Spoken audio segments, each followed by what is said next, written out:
Hey, this is Joe from SoFly, and in this video, we are going to migrate WooCommerce customers from one site to another.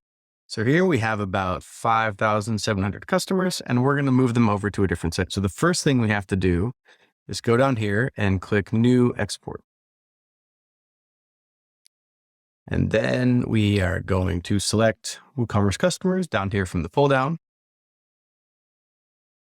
We have a few options. What we're going to want to do is migrate customers. Now, if we wanted to, we could filter them so we can only export a subset of customers. But in this case, we're just going to migrate everything. If we want to, we can customize the export file to determine which customer data is going to be exported. And again, in this case, we're just going to migrate everything. So we'll click the Migrate Customers button and let WPL Export do all the heavy lifting for us. So it's picked up all of our customers to export.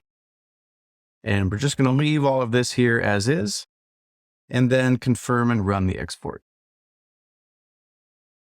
And we'll let this run. It'll take a few minutes. We have around 5,000 customers, and we'll come back when it's done.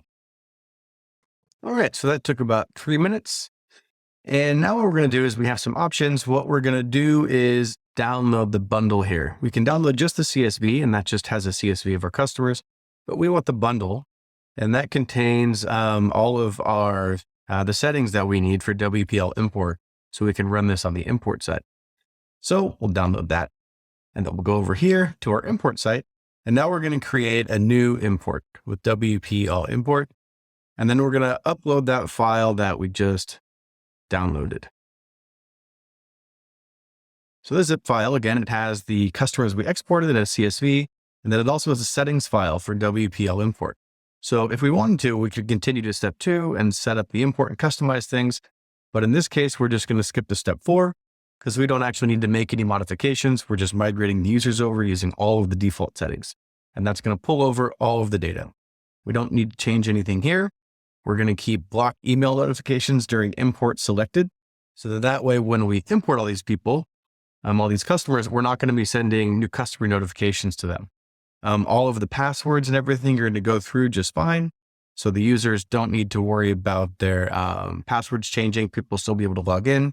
You can see here the user pass is imported and exported.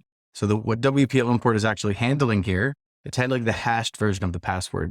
So this is totally safe and secure to handle in clear text like this. When the user goes to log in, they type in their password and they can log in just like normal. But it's actually not this password, right? This is an encrypted version of the password that is not possible to crack. Then we'll continue here and confirm and run the import. And this is going to take a few minutes, and we will come back when it's done.